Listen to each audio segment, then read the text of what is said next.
Fala, seus bilionários, tudo bem com vocês?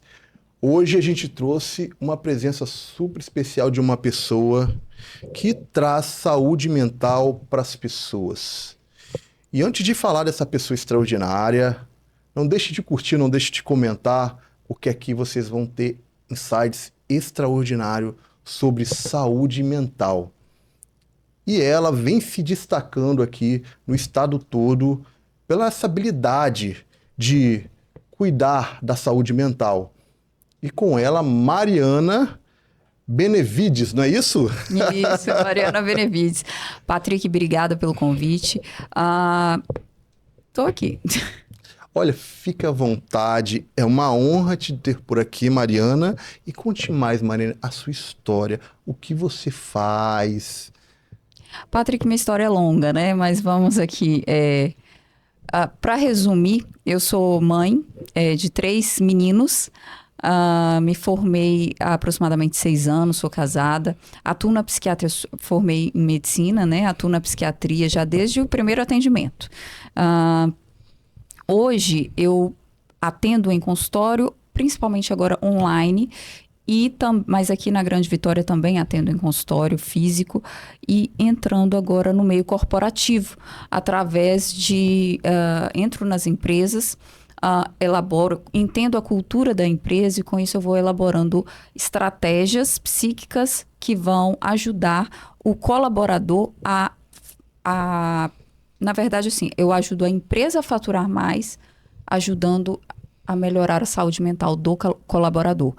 Então, realmente é um público específico nesse sentido corporativo, porque não é qualquer empresário que está disposto a cuidar da saúde mental dos seus colaboradores e, principalmente, muitos até não entendem, né, que melhorando a saúde mental vai agregar no faturamento mesmo. E quando surgiu tudo isso que você se descobriu, que você tinha essa paixão, esse amor em cuidar e ser médica? E é difícil até de discernir, né? Desde que eu nasci, que eu me entendo por gente, eu queria ser médica.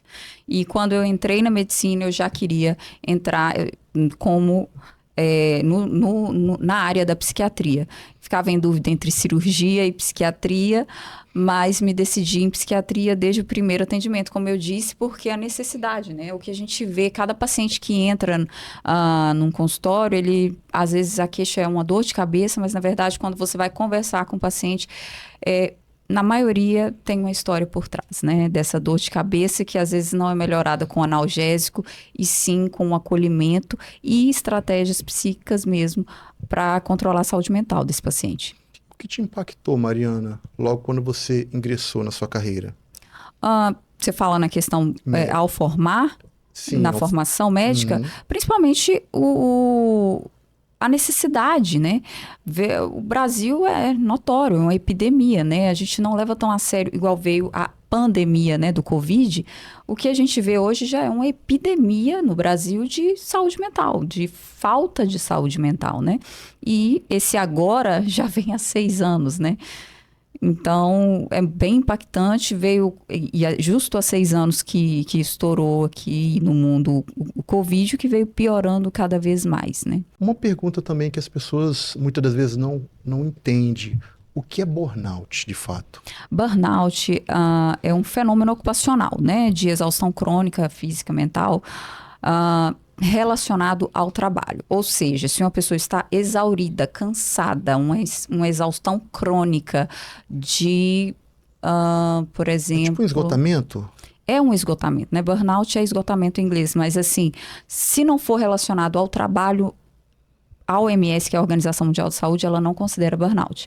Ou seja, você pode estar esgotado em outras coisas, mas se não for relacionado ao trabalho, não é burnout, pela OMS. Pelo CID também não é, né? Pelo Código Internacional de Doenças, existe um CID para burnout, mas não elabora como se fosse uma doença ou um transtorno. É um fenômeno mesmo ocupacional. Eu gosto de associar, de fazer uma analogia ao luto, né? Quem é que não já perdeu ou irá perder, né, algum ente querido e está passando por um luto. E luto não é doença, não é transtorno. Luto é um fenômeno natural da vida. Burnout, né, é uma exaustão crônica, né, ocupacional relacionada ao trabalho, ela pode acontecer com qualquer um que não tem um bom manejo ali no trabalho. E quem são os mais afetados, Mariana? Os mais afetados que a gente tem de pesquisa são os profissionais que lidam com muita carga, muita pressão mesmo relacionada àquele trabalho. Por exemplo, profissionais de saúde, profissionais policiais, bombeiros, professores, profissionais que têm que são realmente assim, em uma crise, são eles quem vão tirar da crise, né? Tem muitas pessoas, às vezes, que confundem cansaço com burnout, né? Ai, nossa, não tô conseguindo fazer nada, eu tô sentindo um peso aqui na minha mente. Isso é associado também? Como cansaço realmente aquele desânimo. Isso. Tem a ver também? Tem a ver, mas é totalmente diferente. Todo um trabalho por si só cansa, né? Vai te levar a um cansaço, né? Você dorme à noite, descansa. Entendam, dorme à noite. A noite é feita para dormir. Não é dormir durante o dia, trocar o dia pela noite. Falando em saúde mental, não posso deixar de esclarecer. Mas cansaço é quando você realmente trabalhou, se cansou, e dorme, tem uma boa noite de sono e consegue conviver, está descansado mesmo. O burnout não, é um esgotamento mesmo. Você trabalha, descansa, deita à noite, mas você não dorme, ou até dorme, mas não é o suficiente para te relaxar e te deixar apto para o seu trabalho no outro dia. Você continua cansado, com exaustão permanente. E dá para adoecer, Mariana, mesmo você amando o trabalho? Eu amo, gosto todo dia. E tem como, mesmo gostando, acontecer de a pessoa sofrer um burnout? Claro. Primeiro, as pessoas mais apaixonadas pelo trabalho, elas correm muito risco de ter burnout, porque elas querem trabalhar mais, entregar mais, né? Que são os PJs que a gente conhece, né? São os empresários até. Eu quero produzir mais, eu faço mais, enquanto os outros dormem, eu trabalho. Se isso não é gerenciado, são pacientes que eu digo assim, são pessoas que estão ali à beira de um burnout mesmo. E o problema maior não é nem só o burnout, são as consequências do burnout. E qual o sinal que muitas das vezes as pessoas ignoram? Tem um sinalzinho que o corpo às vezes avisa e as pessoas deixam passar? Não, tem muitos sinais, né? Alguns deles que eu poderia citar aqui, por exemplo, o paciente ele não sente mais útil na empresa, por exemplo. Ele faz uma coisa que antes ele se sentia útil, era realmente o dever dele fazer o seu papel na empresa, e de repente ele se sente... Ele está tão esgotado, cansado, que ele se sente inútil. Ele já sente que eu não faço diferença aqui mais. Um outro sinal, isso aí é um sinal que ele mesmo sente, um sintoma que a gente pode dizer, né? Que é o que o próprio paciente sente. Um sinal que um colega de trabalho pode ver é, por exemplo, cinismo no trabalho. Quando ele entrega alguma coisa para fazer, algo simples que ele sempre fez, mas ele chega e fala assim, tá bom. Vamos sexta-feira, happy hour, vamos onde a gente sempre vai? Não vou, hoje eu não quero ir, não aguento mais, não quero, para mim não dá. Não sente mesmo o mesmo prazer de antes. Por isso até que é muito confundido com depressão, né? Mas burnout ainda não é depressão. Muitas das vezes as pessoas que produzem mais são aquelas que adoecem. É verdade isso? Nem sempre, né? Tem gente que sabe elaborar o seu tempo. Tem pessoas, é justamente aí que eu entro. A pessoa que quer produzir mais, não necessariamente uma pessoa que está 24 horas fazendo alguma coisa, ela está produzindo alguma coisa. Isso aí é óbvio. E não necessariamente, e o contrário também. Eu entro como? Com estratégias para o profissional produzir mais sem afetar a saúde mental. Muitas das vezes a pessoa, quando está com esse tipo de situação, ela sente assim, será que é uma fraqueza? E por que é importante? por exemplo, as pessoas procurarem a Mariana para resolver esse tipo de problema? O paciente em si me procurar, e, infelizmente, o que eu vejo em consultório é que quando ele vai me procurar, ele já não está mais em burnout. Ele está já com os efeitos deletérios do burnout, que são as comorbidades, que aí são os transtornos, aí sim as doenças. Que eu digo os transtornos, que é diferente de doença, né? Mas já é o transtorno de ansiedade, transtorno depressivo, transtorno de insônia, né? Daí já virou a comorbidade, já não é mais o burnout, o fenômeno burnout, como a OMS descreve. E doutora Mariana, a gente sabe que você também trabalha com essa questão do luto. Uhum. A gente sabe que é uma fase muito difícil para as pessoas e você vem acolhendo essas pessoas e, assim, além do luto, da perda física, o que vem depois? E o que tem que ser tratado? Na verdade, quando a gente nasce e até o fim da vida, a maior dor humana que se tem notícia, eu digo isso não Mariana Benevides, eu digo isso níveis de evidência, é a dor da perda, né, de um ser humano, de um ente querido, que é o luto. Luto não é doença, luto também é um fenômeno, é algo que pode acontecer com qualquer um de nós, e nem por isso estamos doentes, estamos tristes. Perdemos alguém que amamos. Então, seria doença se eu perdesse um pai e não sofresse por ele, por essa perda, né? Eu entro como? Quando o paciente, é normal que criança sinta essa tristeza profunda até 12 meses, a gente fala que é o luto. O adulto, 6 meses, é luto. Passou desse tempo, já é o transtorno prolongado do luto, que aí sim é um transtorno. O transtorno prolongado do luto, ou seja, esse sofrimento que impede a pessoa de fazer as coisas que ela fazia antes, ou prejudica as pessoas em volta, ele sim precisa de tratamento. Mas não quer dizer que você está no luto, que é um fenômeno natural, aquela tristeza profunda, na fase que tem que ficar triste mesmo, você não precisa de um apoio médico também nesse momento. Mas esse apoio médico, quando ele é dado logo de início, as chances de não virar um transtorno, de você não virar uma pessoa disfuncional porque perdeu um ente querido, porque sua vida segue, enfim, é a vida, é muito menor quando procurado um profissional logo no início. E doutora, existe um jeito certo para viver depois do luto? Claro que existe, né?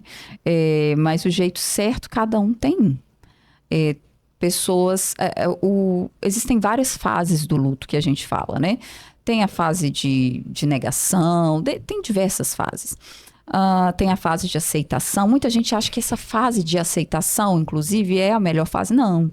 A fase de aceitação, eu aceito que eu perdi meu ente querido. Tem os religiosos ou espirituais, né, que se apegam a isso, ou tem um tratamento psicológico, psíquico, que entendem a situação natural da vida. Elas, por exemplo, como eu disse, não é essa fase que é a fase que eu dou alta ao paciente, que é a fase da aceitação. Não, é a fase da ressignificação. Ela não está nem descrita na literatura. Essa palavra ressignificação é algo que a gente vê no pós-luto, no paciente que não vai para o transtorno prolongado de luto, que aí sim é um transtorno. É o paciente que ressignificou aquilo, né? Aquele paciente que lembra com saudade, que enaltece o ente querido, mas aquilo não deixa ela disfuncional. Esse sim, é o ressignificar o luto, sim. Eu acredito que é a forma correta. Se existe uma fórmula, é essa fórmula de ressignificação. O luto reprimido é uma doença? Para o seu ver? É uma das fases do luto, é a negação. É a negação. É a negação. A gente já atende aceitar. vários pacientes. Tem paciente que até tem transtorno dissociativo, né? Que só lembra do ente querido vivo, que nem sabe que ele morreu. Que às vezes dá um... Eu atendo pacientes assim, inclusive, né? É um sentimento que para ele não foi perda. Tá dormindo, tá viajando, não aceita que morreu, né? Seria isso. Quanto tempo é normal para você sofrer com isso? Sofrer... É difícil falar que é normal sofrer, mas infelizmente é normal sentir tristeza em situações como o luto. Como eu disse, no adulto a gente considera 6 meses. aquele sofrimento intenso que pode atrapalhar a vida cotidiana dele das pessoas próximas. E criança, o luto 12 meses, né? 1 ano. Passou disso, já tem que começar a se tratar. Se a pessoa não foi capaz profissional. por si só, aí sim. Porque pessoas conseguem também, por si só, se ressignificarem, né? A gente gostaria de saber também, o silêncio, ele ajuda ou machuca? Depende do silêncio, né? Hoje fala muito sobre solidão e solitude, né? Se a pessoa gosta de ficar em silêncio, não é problema. Mas se a pessoa só vive em silêncio e sozinha, aí sim é um problema. Inclusive, é um dos pilares para manter uma boa saúde mental, é realmente as relações interpessoais. O silêncio, eu acho que entra mais nisso aí, né? Se ele está o tempo inteiro em silêncio, por mais que ele goste, talvez esse gostar dele realmente seja um transtorno que nem ele mesmo identificou, porque impede o convívio interpessoal, né? Porque muitas vezes a pessoa tem aquele jeito de ficar mais retraído. E aí acontece do luto, aí isso pode potencializar? Acontece? Claro, isso? claro.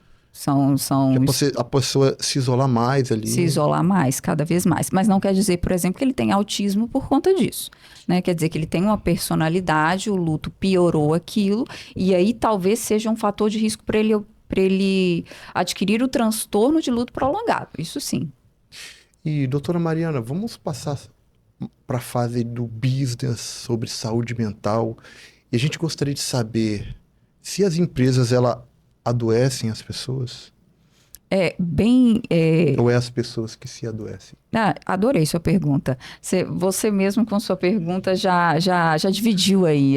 A gente fala de fatores de risco da empresa no burnout, né, no esgotamento físico, que pode adoecer o paciente, né? O burnout pode levar ao adoecimento, sim. Causado pela empresa e causado pelos fatores predisponentes do próprio paciente, né? Que é o que eu dei exemplo, a gente estava até conversando antes, eu dei exemplo de 2 funcionários que exercem a mesma função na mesma empresa e que tem o mesmo chefe, por exemplo. Porque um adquire o burnout e com isso outros transtornos secundários ao burnout não tratado e outras não. E o colega do lado com a mesma função não. Por fatores predisponentes daquele mesmo funcionário, do paciente mesmo. Às vezes ele tem um histórico familiar de ansiedade, transtornos de humor, de depressão. Às vezes ele é um paciente, uma pessoa perfeccionista demais, né? Por exemplo, um chefe pede uma planilha, ele floresce a planilha inteira e o chefe só queria a planilha. Mas com isso ele ficou o dia inteiro no trabalho fazendo a planilha, levou para casa o trabalho, deixou de conviver com a família, que é fundamental, e os outros deveres, e para entregar a planilha no outro dia. O que o chefe faz no outro dia? Nossa, ficou ótimo, excelente a planilha. Fulano, tira isso tudo aqui, eu quero só a planilha. Ficou excelente, ótimo trabalho. Mas era só a planilha. E ele, por ser perfeccionista demais, ele acabou o quê? Isso foi um fator de risco, um fator predisponente. Ele acabou o quê? Exaustão. É excessivo, foi demais. Mas eu quero entregar mais do que me pedem. Tudo tem um limite, né? E nesse exemplo que eu dei, né, do perfeccionismo, ou de uma história familiar, ou de uma história prévia do próprio paciente já ter tido transtorno depressivo, às vezes uma chamada de atenção mais firme do seu chefe já deixa ele super emotivo, às vezes transtornado, rebelde, o que o outro leva como um empurrão, algo que vá impulsioná-lo, né? Então, esses são os fatores predisponentes. Mas a gente não pode deixar de falar também, claro, né? A realidade é que há realmente empresas tóxicas, há realmente chefes que pedem mais do que o humanamente possível naquele período de tempo estipulado, né? E dentre várias outras. Então, o burnout, ele tem os fatores da empresa e tem os fatores predisponentes do paciente. Falando sobre liderança, sobre o dono da empresa, o chefe, você acha que muitas das vezes o erro maior, vamos dizer assim, dos líderes, que acaba ocasionando esse tipo de doença para as pessoas?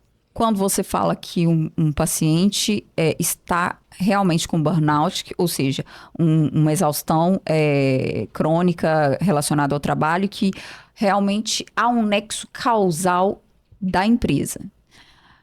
Aí, o que eu posso dizer é, o chefe tem que... Primeiro, deve haver existem várias formas, né? Existem, por exemplo, um compliance na empresa, mas um compliance bem elaborado, né? Porque um meio de comunicação anônimo, onde as pessoas falam o que querem, também pode prejudicar o próprio líder, o próprio gerente, por exemplo, né? Que não é nem o dono da empresa, mas é o gerente da empresa. Então, assim, deve ser tudo bem elaborado, bem estratégico. Mas deve haver, sim, um meio de um canal, né, um meio anônimo para isso. E esse meio anônimo deve ser fiscalizado, realmente levado em conta, tanto para o anônimo quanto para o que foi identificado, né? Deve se identificar se realmente é o chefe ou realmente é algo do paciente mesmo. Pressão, ela muitas das vezes ocasiona algum tipo de doença? Existe nosso sistema simpático, né, que é luta e fuga, que é a noradrenalina. Tem gente que é movido à pressão, né? Tem gente que, inclusive, pede no consultório um remédio que aumente a noradrenalina do seu corpo, ou seja, que estimule o seu sistema nervoso simpático, porque ele sobrevive na pressão. Ele produz com mais noradrenalina em seus neuroreceptores. Mas existem pessoas que realmente paralisam com a pressão e com isso não expõem isso e vão realmente adoecendo. Sim, claro. Bacana. Olha, tá vendo aí, gente? Olha que extraordinário que a doutora passando vários insights aqui. E assim, o que você falaria para as pessoas que hoje têm medo de, por exemplo, de uma psiquiátrica? De ir a uma consulta psiquiatra? Sim. Ao psiquiatra? Tem pessoas que falam assim, gente, eu não tô doido, não. Fala aí. Tem muita gente que tem medo, acho que é natural, é normal, não é? Existe um tabu, né? É um tabu. Né? Na verdade, acho que, pelo que eu entendi, assim, um tabu de ir ao médico para cuidar da saúde mental. Se você acha, se passou pelo menos na sua mente, você precisa ir ao médico para cuidar da sua saúde mental, acredito que já passou muito do tempo de você ir no médico. E escutar ao lado as pessoas que estão ao seu redor. Será que não é melhor você ir no médico? Não está normal, isso aí tá demais, né? São sinais de que a pessoa está precisando ir ao médico mesmo, né? Cuidar da sua saúde mental. E para essas pessoas que têm ainda esse tabu, porque eu entendo, é muito fácil você falar assim, vai no médico, mas se você tem tabu, você não vai porque a pessoa falou vai, né? Se a pessoa pega e te coloca no carro, te leva na consulta, mas você tem aquela restrição, ela não vai.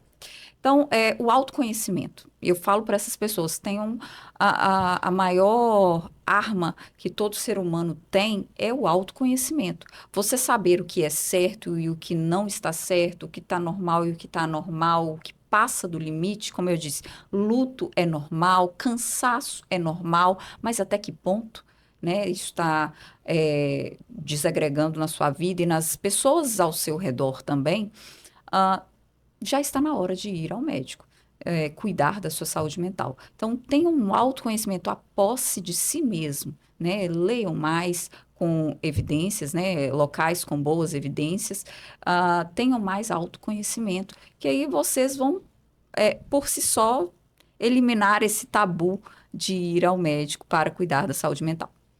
E, doutora, como você lida com seus pacientes?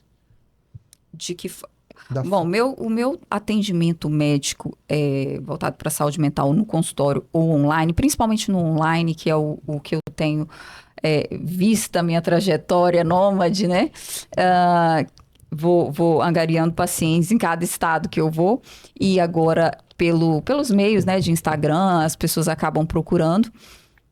O meu atendimento, eu não tenho método, porque método é evidência científica, né? Então, eu tenho um jeito de tratar o paciente com mais individualidade.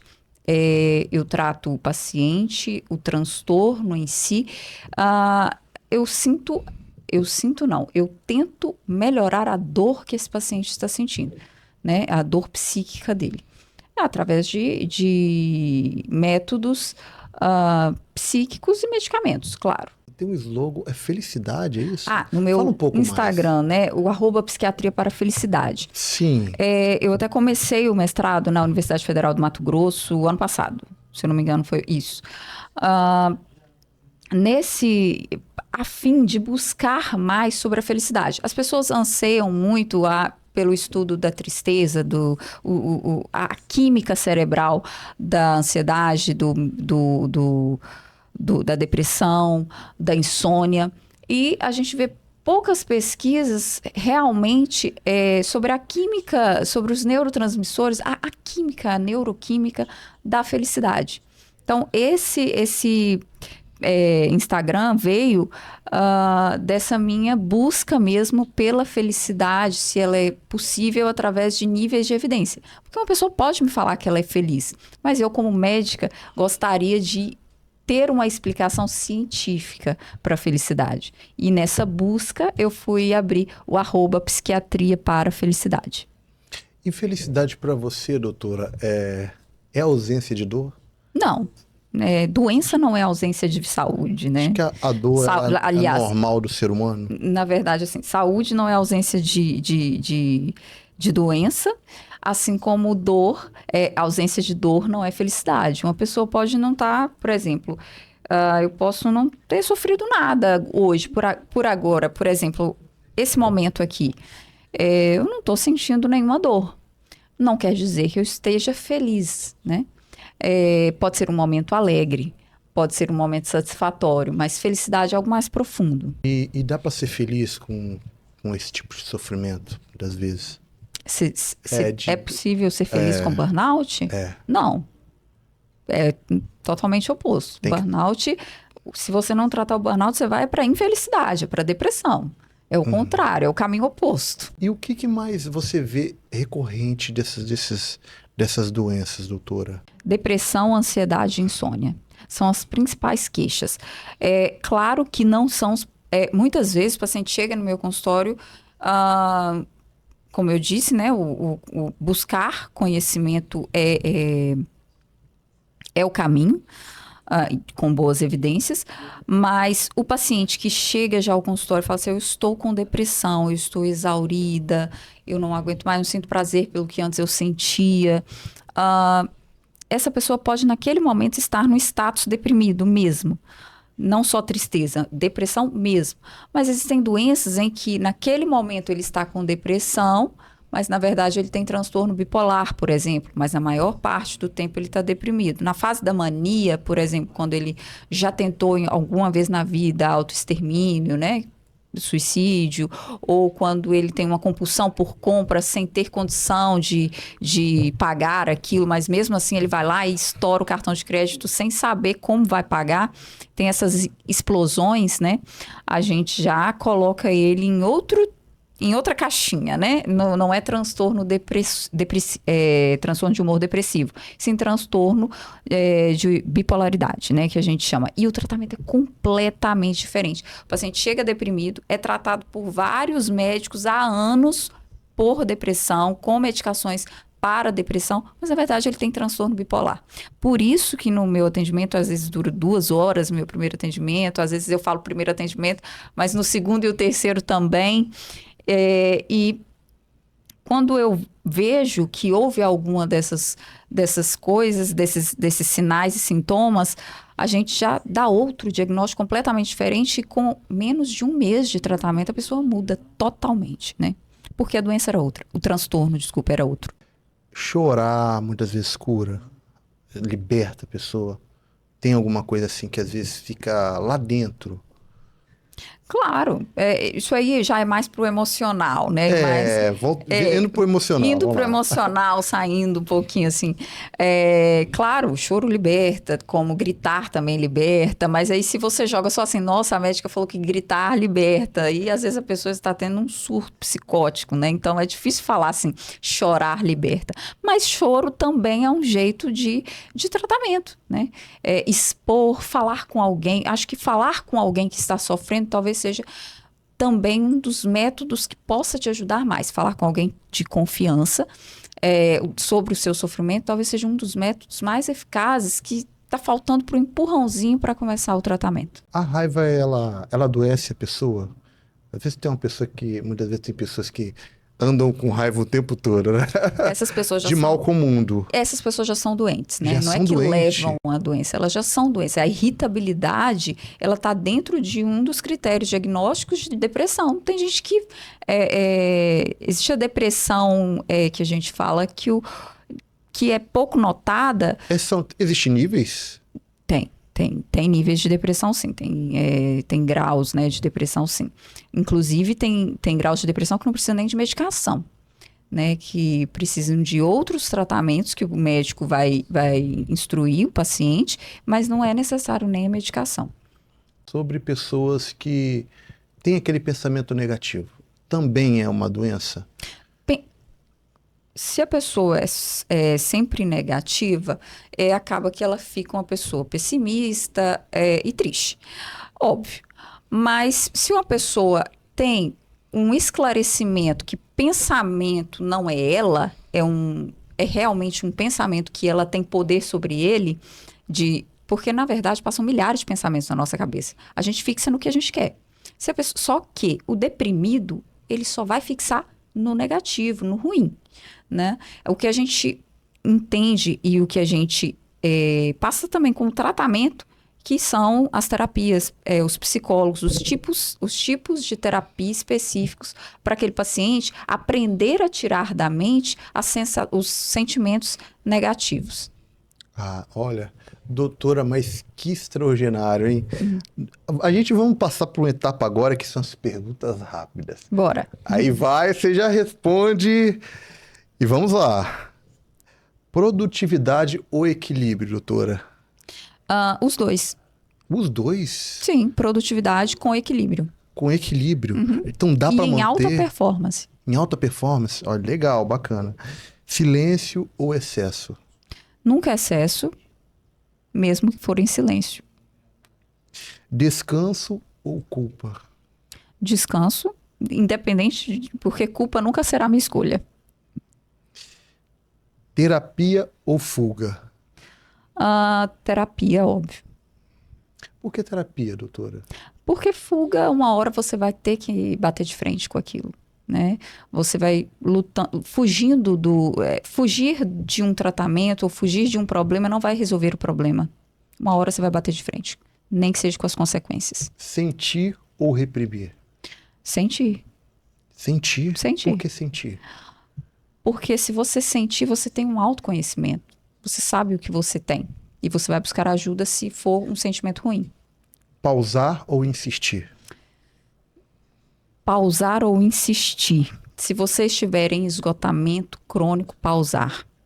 Se você conseguir produzir, mantendo uma boa saúde mental, progredir e continuar sempre. Controle ou entrega? Controle. Com entrega, mas controlada. Uma entrega controlada. Força ou vulnerabilidade? Olha, muitas vezes o excesso é sempre uma falta, né? Uma pessoa que mostra demais a força, talvez ela está muito vulnerável. Meta ou sentido? Meta ou sentido? Uma meta com sentido. Um propósito. Resultado ou saúde? Saúde, sempre em primeiro lugar. Essa veio para vocês também, que trabalham muito. E qual conselho, doutora, você daria para essas pessoas que trabalham muito, têm alta produtividade, mas quer manter sua saúde mental? Entra no @psiquiatria para a felicidade e clica no link da bio, que eu ensino e estrategicamente tanto o empresário em si quanto na sua empresa.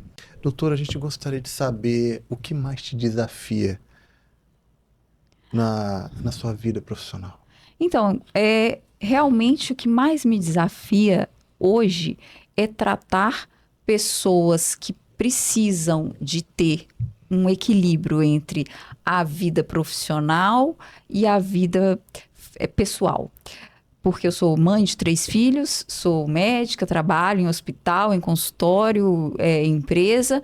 Então, ensinar a essas pessoas o que eu também vivo é sempre um desafio. E, doutora, aonde você encontra esperança na psiquiatria? Na psiquiatria, toda a esperança, né? Se você for ao médico para tratar da sua saúde mental, há a esperança, sim. E a gente gostaria de saber, Mariana, o que a Mariana do futuro falaria para a Mariana agora do passado? A do passado? Uhum. O que você queria ou que a de hoje? A do futuro de hoje. Falaria para lá do passado. Ah, sim. Continue. Você conseguiu realizar seu sonho. Mariana, você pensa em deixar um legado aqui nessa terra? Algo que possa outras pessoas replicarem o que você fez em toda a sua trajetória? A gente sabe que você é capa de revista, está fazendo sucesso. E fala mais, você quer deixar um legado ou já está deixando? A gente gostaria de saber. Eu queria muito que as pessoas, quando fossem viver, sempre lembrar que o passado, ele sempre vai... quem vive de passado vai ter maior tendência a ter transtornos depressivos. Quando eu era assim... mas eu era assim. Ele vai ter um transtorno depressivo. E pessoas que vivem sempre ansiando o futuro, a própria palavra ansiando, vão ter transtornos ansiosos. O presente em si, pela palavra presente, já é um presente, né? Se as pessoas viverem o próprio presente, elas vão conseguir, a gente chama de flow, né? Sentir este momento que nós estamos agora e dar valor a isso. Uma conversa, um copo de água, uma comida na mesa. Se ela consegue ver valor no seu presente, ela vai conseguir ser feliz. E doutora, para você, o que seria felicidade de verdade? Viver o presente. Viver o e presente. Dar valor ao presente. Não olhar para trás e não se ansiar ao futuro. Agora, doutora, eu gostaria também de uma outra pergunta. Eu acho que é uma dúvida de muitos, que fala que a depressão é algo que é do passado e a ansiedade é aquela coisa, a ausência do futuro, é isso? Mais ou menos assim, né? Na verdade, assim, medo em relação à diferença, por exemplo, de medo para ansiedade. Medo é algo, eu tenho medo de barata, é algo palpável. Você tem medo que você já sabe que é ruim e é algo palpável. Você sabe que se for pegar uma cobra, ela pode te picar e enfim. A ansiedade é medo do que nem aconteceu, do que você nem sabe que pode ser deletério e mesmo assim você ter esse medo excessivo que te paralisa, te bloqueia ou te desgasta de realizar suas atividades comuns, diárias. E doutor, a gente gostaria de saber também o que custa para as pessoas ignorar de tratar a saúde mental. Custa muito, né? Custa a vida delas, né? É a mente que trabalha todo o corpo, né? Tanto é que se a pessoa tiver uma crise ansiosa, ou seja, um transtorno mental de ansiedade, ela vai aumentar até as batidas do coração, né? Então, torna-se uma doença física até. Aumentam os níveis de infarto, por exemplo, por uma crise de ansiedade. Pessoas morrem por ansiedade, por exemplo, né? E ainda dá para se cuidar? Claro. Para as pessoas ainda que estão sentindo alguns sinais e ainda tem medo de, por exemplo, de buscar um profissional, ainda Talvez dá tempo. Eu acho que esse tabu já está, graças a Deus, já está passando, né? Porque vivemos uma epidemia de saúde mental, cada vez fala-se mais sobre saúde mental, cada vez vê-se mais pessoas que não estão bem. Então, acho que hoje as pessoas estão mais propensas a procurar um tratamento. Acho que agora o medo está das medicações, né? Porque tem muitos tabus também das medicações. Vou ficar dopado ou vou ficar muito elétrico, como é que é isso? E isso você só vai conseguir tirar dúvida com o seu médico, dentro do consultório, falando da sua história e ele te acolhendo. Doutora, a gente gostaria de saber também por que que as pessoas escolheriam a doutora Mariana. Primeiro, acho que deve haver uma empatia, né? Se você vai no médico e você não tem empatia por ele, você não vai fazer, e nem tem confiança no que ele fala, você não vai fazer o que ele pede. Né? Não existe pílula mágica para tratar a depressão. Existe um remédio que vai te ajudar. Isso eu tenho certeza, eu vou te passar. Mas eu vou te passar também outras orientações. Se você não confiar, nem o remédio você vai comprar. E se comprar, não vai tomar direito. E se tomar direito, não vai fazer as outras coisas. Então, seu tratamento vai ser ineficaz. Então, acho que a primeira coisa é, me viu, sentiu segurança, pode marcar uma consulta. Será um prazer atender. Doutora, a gente está muito feliz por sua presença. O prazer é meu também, né? Estar aqui nesse podcast que está ganhando o nome cada dia mais, né? Eu que sou recém-chegada, pode dizer assim, né? Recém-retornada. Não sei nem esse neologismo aqui que eu fiz, mas retornei à Grande Vitória há pouco tempo e já conheço o podcast com boas referências, então é um prazer estar aqui. Estamos mais no final, no Papo Milionário. Até mais, pessoal. Não deixe de curtir, hein? Comentar. Tchau, tchau.